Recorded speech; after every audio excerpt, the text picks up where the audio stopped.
Topic world map. देखिए questions जो आ रहे हैं यूपीएससी में वो डिमांड कर रहे हैं कि वर्ल्ड मैप का एक थोड़ा सा आइडिया होना ज़रूरी है।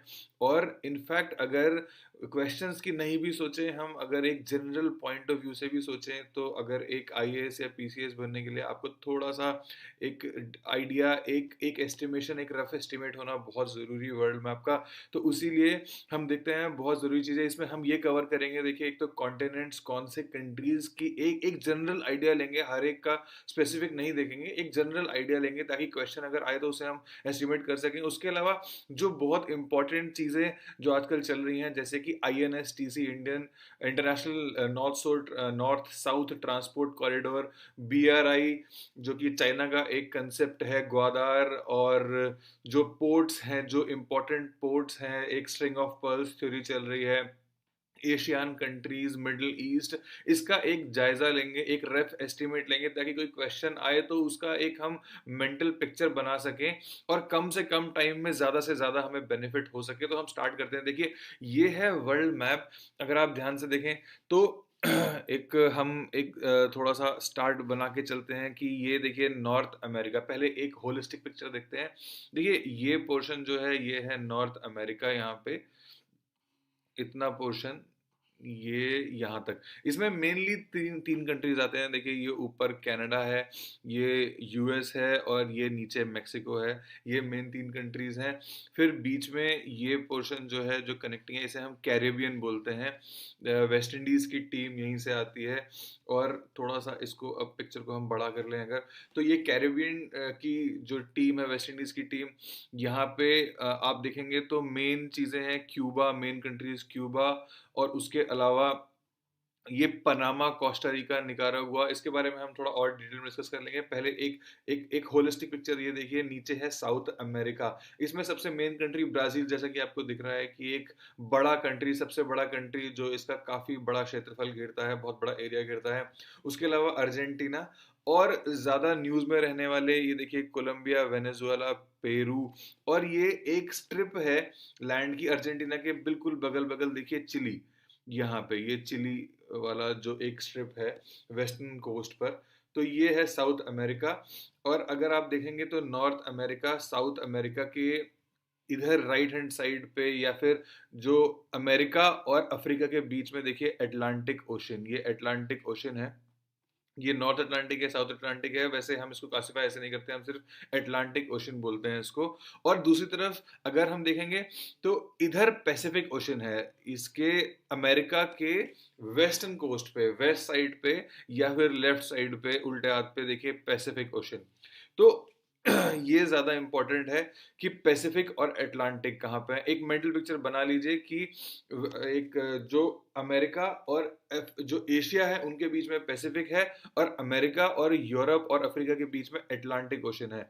देखिए उसके बाद हम आते हैं इस साइड में, ईस्टर्न साइड में मैप के, तो ये यूरोप का कॉन्टिनेंट है, ये कॉन्टिनेंट यूरोप है, ये एशिया से कनेक्टेड है। वैसे तो देखिए कॉन्टिनेंट्स की परिभाषा यही है कि जो चारों तरफ पानी से घिरा हो, लेकिन यूरोप और एशिया आपस में अच्छे तरीके से कनेक्टेड हैं। दोनों में पानी का कोई ऐसा कोई वाटर बॉडी नहीं है, इसीलिए हम कई बार इसे यूरेशिया भी बोलते हैं, क्योंकि यूरोप और एशिया को मिलाकर यूरेशिया। और आप देखिए कि एशिया का एक बहुत बड़ा पार्ट है रशिया। रशिया अपने आप में एक बहुत बड़ा कंट्री है, सबसे बड़ा कंट्री है अगर एरिया के हिसाब से देखा जाए, लेकिन ज़्यादातर एरिया इसका बर्फ में घिरा रहता है, तो कुछ ज़्यादा फर्टाइल नहीं है, ज़्यादा पॉपुलेशन नहीं है इसी वजह से। तो इसको थोड़ा सा बड़ा करते हैं। ये एशिया कॉन्टिनेंट, ये देखिए यहाँ से लेकर यूरोप के बाद में यहाँ से लेके इतना, ये सब एशिया में आता है। और थोड़ा सा और इधर करते हैं, अगर हम देखेंगे तो जापान तक, ये देखिए ये है जापान, ये सब एशिया में आता है। और ये पैसिफिक ओशन, वापस हम इससे जोड़ देंगे पैसिफिक, और इस साइड फिर से अमेरिका आ जाएगा। तो ये एशिया सबसे बड़ा कॉन्टिनेंट, और इसके नीचे ऑस्ट्रेलिया है, ये ऑस्ट्रेलिया। और ऑस्ट्रेलिया के साथ ही ये देखिए ये है न्यूजीलैंड, अगर आपको दिख रहा है स्क्रीन पे, तो ये न्यूजीलैंड है। ये ऑस्ट्रेलिया और न्यूजीलैंड के बीच में तस्मान सी, कभी कभी क्वेश्चन आता है तस्मान सी।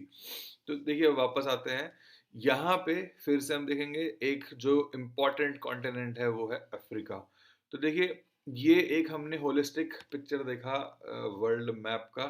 तो इस तरह से विभाजित है, इस तरह से डिवाइडेड है हमारा वर्ल्ड मैप। और इसी के साथ अब हम आगे बढ़ते हैं। देखिए, जो ये वर्ल्ड मैप है इसको हाँ जी। तो अब हम देखते हैं कि ये देखिए, north America, south America, Africa और एशिया और ऑस्ट्रेलिया, ये हमारे लैंड कॉन्टिनेंट्स हैं। इसके अलावा एक नीचे कॉन्टिनेंट है, अगर आपको दिख रहा है, एंटार्क्टिका, ये इधर है। इस मैप में ज़्यादा अच्छे से नहीं दिया हुआ है। एंटार्क्टिका ये ज़्यादा बर्फीला कॉन्टिनेंट है, बर्फ से घिरा रहता है, साउथ पोल पे है। तो इसके बारे में ज़्यादा डिस्कशन ज़रूरी नहीं, क्योंकि इसमें ज़्यादा कुछ नहीं है। बस कंट्रीज़ के कुछ ऑब्जर्वेटरीज हैं जहाँ पे रिसर्च होती रहती है। इंडिया का भी है, जिसे हम दक्षिण गंगोत्री नाम से जानते हैं, इस जगह पे कहीं पे है वो। तो उसके अलावा एक रॉस सी काफी इंपॉर्टेंट था। अभी कुछ दिन पहले यहाँ पे रॉस सी करके एक एरिया है, जिसमें जिसे कि IUCN ने ये डिक्लेयर कर दिया था कि इस एरिया में कोई नहीं जाएगा, ये प्रिस्टीन बहुत ही क्लीन रखा जाएगा। तो ये थोड़ा सा इम्पोर्टेंट था, बट अब करंट अफेयर्स में नहीं रहा, ये पीछे हो चुका है। तो अब वापस आते हैं। देखिए, अब इसके बाद में हम आगे बढ़ते हैं अपना साउथ एशिया की तरफ, जो हमारे लिए ज़्यादा इम्पोर्टेंट है। देखिए, आते हैं। तो ये साउथ एशिया है, ये साउथ एशिया है। और इसमें देखिए, इंडिया, थोड़ा सा मैप का रेजोल्यूशन कम है, बट फिर भी हमारा काम चल जाएगा। देखिए, इंडिया और उसके बाद में इसके 8 नेबर्स, जो कि मिला के बनाते हैं सार्क नेशन। इसके साथ ही इससे जुड़े हुए हैं Asian countries, association of south east Asian countries, Asian Nations. तो इसमें है 10 कंट्रीज, जैसे कि आप देख रहे हैं, ये यहाँ पे जुड़े हुए हैं। तो इसमें म्यांमार से चालू हो जाते हैं कंट्रीज। देखिए, म्यांमार, उसके बाद लाओस, ये रहा, कंबोडिया और वियतनाम, ये कंट्रीज तीनों यहाँ है। CLMV ने हम बोलते हैं। उसके बाद में थाईलैंड है, ये रहा वियतनाम, ये रहा। उसके बाद में थाईलैंड है। तो ये 5 कंट्रीज हैं जो इंडिया के करीब करीब बिल्कुल बाउंड्री से लगे हुए हैं। ठीक है, लैंड बाउंड्री से ये जुड़े हुए हैं। उसके अलावा कुछ कंट्रीज हैं जो लैंड बाउंड्री से नहीं जुड़े हैं। लेकिन इंडोनेशिया को हम अपना नेबर बाउंड्री में इसलिए मानते हैं कि देखिए, ये देखिए, अंडमान एंड निकोबार आइलैंड समूह है, और इसी से बिल्कुल कनेक्टेड ही है ये जो इंडोनेशिया का द्वीप समूह है। तो यहाँ सुमात्रा, ये पिछले साल का IAS का क्वेश्चन है, काफी इंपॉर्टेंट है। सुमात्रा, क्या सुमात्रा इंडिया से जुड़ा है या फिर जावा, ये क्वेश्चन था। तो सुमात्रा इसका आंसर था, तो इसीलिए इंपॉर्टेंट भी है। तो ये देखिए, ये इंडोनेशिया, फिलीपींस, ये कंट्रीज हैं। और जो कि मिला के ब्रुनेई और सिंगापुर, ये 10 कंट्रीज जो कि एशियान बनाते हैं मिलके। इंपॉर्टेंट इसलिए भी क्योंकि 26 जनवरी में ये 10 कंट्रीज के हेड्स आ रहे हैं, जो कि रिपब्लिक डे परेड में हिस्सा लेंगे। तो ये एशियान नेशंस हैं। और सबसे ज्यादा इंपॉर्टेंट पोर्शन देखिए, इसको मैं एक येलो कलर में ले लेता हूँ। सबसे ज्यादा इंपॉर्टेंट देखिए, यहाँ पे ये मलक्का स्ट्रेट है, इस पॉइंट पे। ये अच्छे से नहीं आ रहा है, तो इसको इस कलर से लेने की कोशिश करते हैं। हाँ जी। देखिए, ये होचिमिन सिटी, ये सिंगापुर के नीचे, यहाँ पे ये इस पॉइंट पे, इसको हम मलक्का स्ट्रेट बोलते हैं। तो ये देखिए, ये पॉइंट, जो ये पॉइंट है, इसको हम मलक्का स्ट्रेट बोलते हैं, क्योंकि दुनिया का एक बहुत बड़ा ट्रेड कंसाइनमेंट यहाँ से पास होता है। ये एरिया ऐसा है जहाँ से बहुत सारा कंसाइनमेंट आता है। देखिए, ये अगर थोड़ा सा छोटा करते हैं, यहाँ से ऐसे अफ्रीका, यूरोप, अमेरिका, यहाँ से इधर से निकलता है ऐसे ट्रेड कंसाइनमेंट, और ऐसे निकलते हुए इधर से ऐसे घुसता है मलेशिया साइड, सिंगापुर से, और फिर यहाँ से ऐसे जाके चाइना और जापान की साइड चले जाता है, और रशिया। तो देखिए, ये एरिया, इसको बहुत ही इंपॉर्टेंट माना जाता है स्ट्रेट ऑफ मलक्का को, ताकि, और चाइना इसके लिए बहुत ज़्यादा केयरफुल रहता है। चाइना इसीलिए बहुत सारी कोशिशें कर रहा है, जैसे कि यहाँ पे चाइना ने पाकिस्तान में ग्वादार पोर्ट बनाया है। उसके अलावा यहाँ पे एक म्यांमार से भी एक ऑल्टरनेट रास्ता बनाने की कोशिश कर रहा है चाइना। फिर देखिए, यहाँ से हम इसे भी देखेंगे कि एक बेल्ट बना रहा है चाइना, सीधे सीधे सिल्क रोड इकोनॉमिक बेल्ट भी इसे बोलते हैं, जिससे लैंड रोड से होते हुए, सेंट्रल एशिया से होते हुए, यूरोप से, जिससे ट्रेन से चाइना पहुंचने की कोशिश कर रहा है, इनफैक्ट पहुंच भी चुका है। तो मलक्का स्ट्रेट का बहुत इंपॉर्टेंट है। एक तो मलक्का स्ट्रेट, जिससे काफी सारा ट्रेड पास होता है, और एक स्ट्रेट ऑफ हॉर्मूज, ये मिडिल ईस्ट में आती है। देखिए, मैं थोड़ा सा जूम करता हूँ। ये देखिए, ये इंडिया है, ज्यादा जूम हो गया, ये इंडिया है, और यहाँ पे ये ईरान और सऊदी अरेबिया के बीच में ये जो एरिया है इसे हम कहते हैं स्ट्रेट ऑफ हॉर्मूज। यहाँ पे, यहाँ से दुनिया का बहुत बड़ा तेल के कंसाइनमेंट पास होते हैं, तो ये भी बहुत इंपॉर्टेंट है। तो ये दोनों आप बहुत अच्छे से ध्यान रखिएगा, स्ट्रेट ऑफ हॉर्मूज और स्ट्रेट ऑफ मलक्का। तो ये बहुत इंपॉर्टेंट। उसके बाद हम देखते हैं, यहाँ आते हैं वापस साउथ एशिया और ईस्टर्न एशिया में।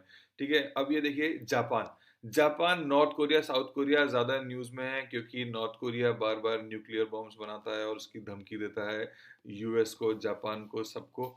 और चाइना को बहुत बड़ा सपोर्ट है इसको। तो देखिए ये जो एरिया है, इसको, ये जापान का एरिया है यहाँ पे। और इधर ये देखिए सेनकाकू आइलैंड्स जो हैं, इस एरिया में यहाँ पे इनकी वजह से चाइना और जापान में आपस में काफी लड़ाई रहती है।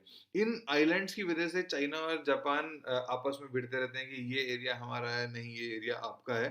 तो इन आइलैंड्स को जापान भी क्लेम करता है और चाइना भी क्लेम करता है। हाउएवर देखिए, चाइना का क्लेम जो है वो सब पूरे, ये यहाँ से एक 9 डैश लाइन बोलते हैं हम उसे, इस एरिया में साउथ चाइना सी बोलते हैं हम इस एरिया को। और इस एरिया में ये एक सेकंड में पेन चेंज करता हूँ। देखिए ये है, ये साउथ चाइना सी है, ये एरिया साउथ चाइना सी है। और यहाँ पे जैसे ये देखिए साउथ चाइना सी, ये लिखा भी हुआ है यहाँ पे। इस पूरे एरिया को हम साउथ चाइना सी बोलते हैं, और इसको पूरे को चाइना क्लेम करता है कि ये सारा एरिया हमारा है। लेकिन इसमें समस्या ये है कि देखिए बाकी सारे कंट्रीज का ये क्लेम है कि नहीं, सारा आपका नहीं है, इसमें कुछ एरिया आपका है, कुछ बाकी सबका भी। जैसे कि वियतनाम से, ये वियतनाम है, और ये देखिए ये वियतनाम है। उसके अलावा फिलीपींस से, ये रहा फिलीपींस, जापान से और ताइवान से, इन सब कंट्रीज से चाइना का झगड़ा रहता है इन्हीं इसी की वजह से। उसके अलावा रशिया से भी बॉर्डर डिस्प्यूट है, जिसे सॉल्व करने की कोशिशें की भी जाती हैं और कुछ एरिया सॉल्व भी हुए हैं।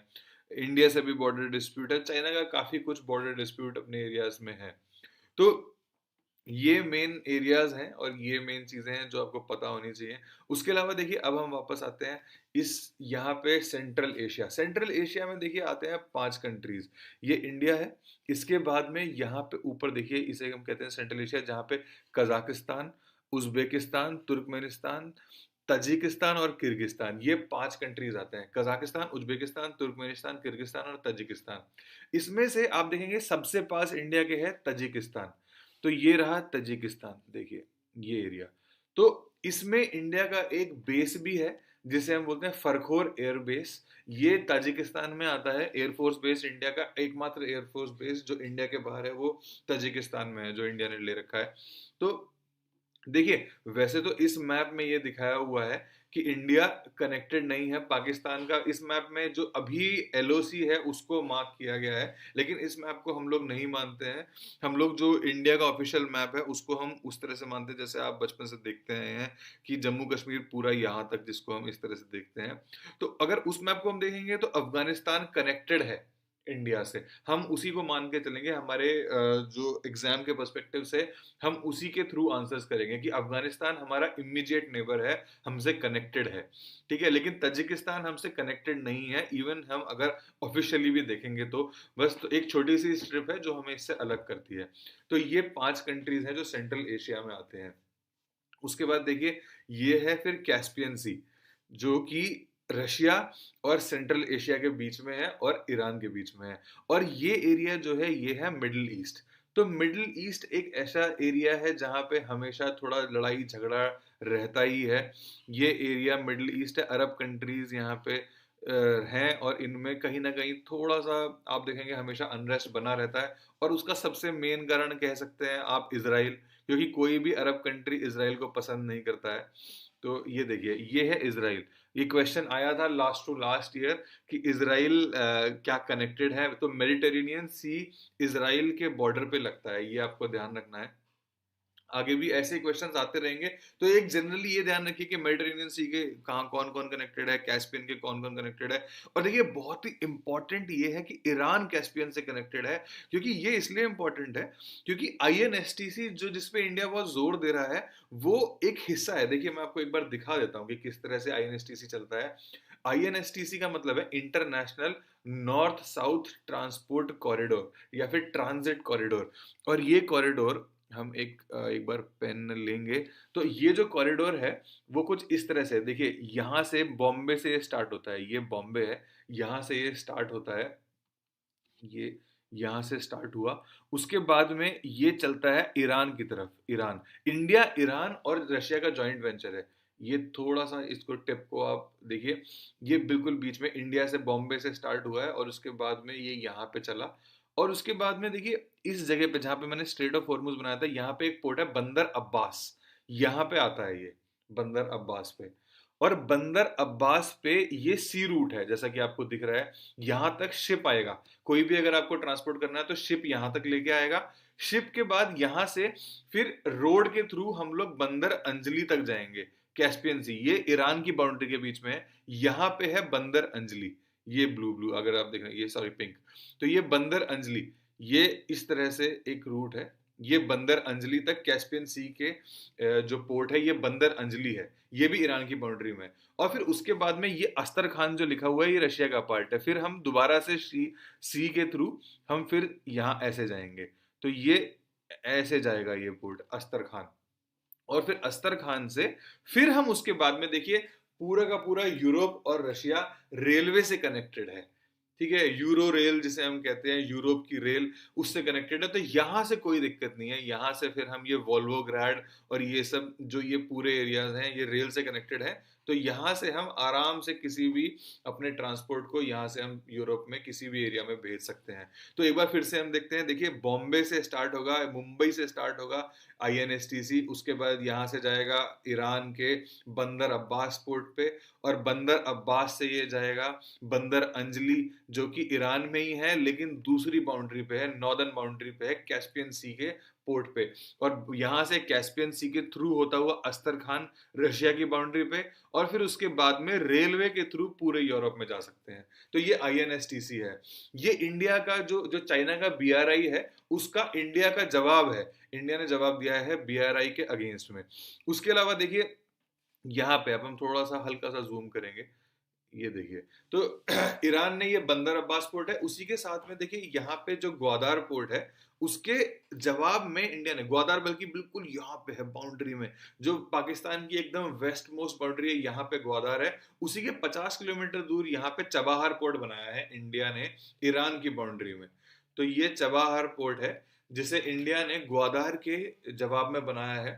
तो ये ईरान में है। इससे क्या होता है, एक यहाँ तक एक हमने एक रोड बनाई है, एक रोड, एक एक्सप्रेसवे टाइप रोड बनाई है। उसके बाद में जरंज डेलाराम हाईवे है जो कि अफगानिस्तान में इसे लेके जाता है। यहाँ से अफगानिस्तान की बाउंड्री पे जरंज डेलाराम हाईवे, तो ये हाईवे अफगानिस्तान के अंदर लेकर जाता है हमें कुछ भी अगर ट्रांसपोर्ट करना हो, और इसी के थ्रू हम सेंट्रल एशिया को भी एक्सेस कर सकते हैं जरंज डेलाराम हाईवे से। तो ये देखिए इंडिया ने काफी कुछ कोशिश की है कनेक्टिविटी मेंटेन करने की सेंट्रल एशिया से और यूरोप से, तो ये काफी मेन हमारे लिए। उसके अलावा फिर हम आते हैं देखिए मिडिल ईस्ट। मिडिल ईस्ट में सबसे इंपॉर्टेंट कंट्री हमारे लिए एक तो ईरान है ही, उसके अलावा सऊदी अरेबिया बहुत इंपॉर्टेंट है, सऊदी अरेबिया। लेकिन देखिए एक बहुत ही इंपॉर्टेंट कंट्री है वो है यूएई। लास्ट ईयर यूएई के जो प्रिंस थे वो हमारे रिपब्लिक डे के परेड के हेड थे, हमारे गेस्ट थे। लेकिन आप एक चीज देखेंगे कि ये बहुत ही इंपॉर्टेंट डिस्टिंक्शन होता है, अगर कोई भी कंट्री के हेड को इंडिया इनवाइट कर रहा है रिपब्लिक डे के, तो इसका मतलब वो उससे बहुत संबंध बढ़ाना चाहता है। जैसे कि बैरक ओबामा को बुलाया गया था, उसके अलावा जापान के पीएम को बुलाया गया था, साउथ कोरिया के जो प्रेसिडेंट है उनको बुलाया गया है। तो इसका मतलब ये जितने भी कंट्रीज के हेड को हम बुलाते हैं तो हम ये प्रोजेक्ट करते हैं कि आप हमारे लिए बहुत इंपॉर्टेंट हैं। तो इसी तरह से यूएई के हेड को बुला के हमने उनको ये दर्शाया कि आप आइए क्योंकि हम आपको बहुत इंपॉर्टेंट मानते हैं। आपके पास हमारे बहुत सारे जो हमारे माइग्रेंट वर्कर्स हैं, इंडियन रेजिडेंट हैं, वो यहाँ पे रहते हैं। और दूसरी तरफ अरब कंट्रीज में एक बहुत बड़ा दखल हो जाएगा इंडिया का, एक बहुत अच्छी पहुंच हो जाएगी इंडिया की यूएई के थ्रू। तो काफी इंपॉर्टेंट। और 26 जनवरी जब यहाँ पे वो आए, जो प्रिंस थे, क्राउन प्रिंस सलमान जो आए, तो उन्होंने फिर जो बुर्ज अल खलीफा है उसके ऊपर, अगर आपको याद हो, तो इंडिया का झंडा भी लहराएगा 26 जनवरी को। तो काफी अच्छी एक पार्टनरशिप बन के उभरी। तो ये यूएई इंडिया के लिए काफी इंपॉर्टेंट। सऊदी अरेबिया और ईरान, ये ईरान है और ये इराक है। देखिए बगदाद अब तो कुछ ज्यादा इंपॉर्टेंट नहीं रहा जब से सद्दाम हुसैन नहीं रहे। उसके अलावा फिर ये यमन और ओमान, ये कंट्रीज हैं। और उसके बाद थोड़ा सा नीचे आते हैं, देखिए अफ्रीका से ये कनेक्टेड, एक थोड़ा सा एक नजर डालेंगे इसराइल पे। ये देखिए इसराइल, इसराइल एक छोटा सा कंट्री है। तीनों तरफ से ये ऊपर सीरिया है, यहाँ लेबनान है, ये जॉर्डन है, इधर सऊदी अरेबिया और ये इजिप्ट। ये सारे के सारे कंट्री, इनफैक्ट और जितने भी कंट्रीज हैं, ये सब इसराइल के अगेंस्ट हैं। लेकिन इसराइल फिर भी सरवाइव कर रहा है। इनफैक्ट जो वॉर्स भी हुए हैं उसमें ये सब कंट्रीज मिलके इसके ऊपर हमला करते हैं, लेकिन तब भी इसराइल मुंह तोड़ जवाब देता है। तो काफी बहुत ही रेजिस्टेंट कंट्री है और बहुत ही हमेशा टोज पे रहता है, क्योंकि पता है उसको कि हल्की सी भी छोटी सी अगर गलती कर दी तो बहुत नामो निशान नहीं बचेगा इसराइल का। लेकिन बहुत बड़ी टक्कर झेल रहा है ये कंट्री। तो अपने आप में एक बहुत बड़ी बात है ये। तो देखिए उसके अलावा फिर अब हम देखेंगे तो ये एरिया जो है इसको हम बोलते हैं रेड सी। ये रेड सी अफ्रीका और एशिया के बीच में है, यानी मिडिल ईस्ट और अफ्रीका के बीच में जो है उसे हम रेड सी कहते हैं। यहाँ पे गल्फ ऑफ एडन है, उसके अलावा मेडिटेरेनियन सी। तो इनका आपको एक ध्यान जरूर रखना होगा कि ये जो एरियाज हैं इनका किस तरह से क्या क्रम है, किस तरह से हैं। तो ये रेड सी है, उसके अलावा ऊपर मेडिटेरेनियन सी है, फिर यहाँ पे ब्लैक सी है। तो इनको थोड़ा सा जरूर ध्यान रखिए, ये कभी भी कहीं पे भी इनका क्वेश्चन आ सकता है। तो मैं एक बार फिर से बताता हूँ, देखिए ये मेडिटेरेनियन सी है, ये ब्लैक सी है, ये कैस्पियन है, ये रेड सी है। तो इनको ध्यान रखिए, बहुत इंपॉर्टेंट है। इनको बार बार रिवाइज कीजिए, ये कभी भी किसी क्वेश्चन आ सकते हैं। और इनके नेवर्स को भी स्पेसिफिक रूप से ध्यान रखिएगा।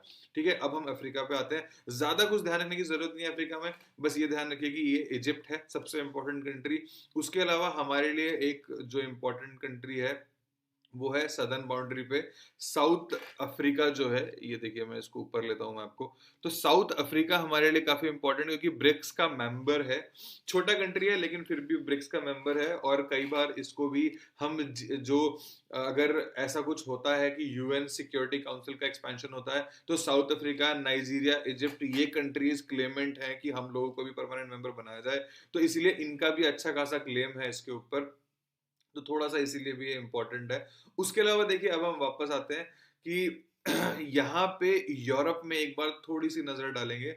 ये देखिए ये ऊपर सबसे इंपॉर्टेंट जो कंट्रीज जो मुझे लगते हैं, देखिए स्कैंडिनेविया, बाल्टिक कंट्रीज बोलते हैं इनको, नॉर्डिक कंट्रीज, नॉर्वे, स्वीडन और फिनलैंड। ये कंट्रीज दुनिया के सबसे डेवलप्ड और ह्यूमन राइट्स के हिसाब से सबसे इम्प्रूव्ड कंट्रीज हैं।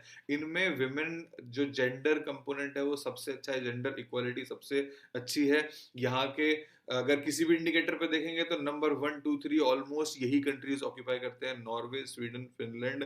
तो उसी हिसाब से ये कंट्रीज, लिविंग इंडेक्स इनकी हमेशा सबसे अच्छी होती है। सब कुछ फ्री है, एजुकेशन फ्री है, हेल्थ फ्री है, अच्छी एम्प्लॉयमेंट पूरा ऑलमोस्ट है, पार्लियामेंट में विमेन का रिप्रेजेंटेशन बहुत अच्छा है, क्राइम रेट बहुत कम है।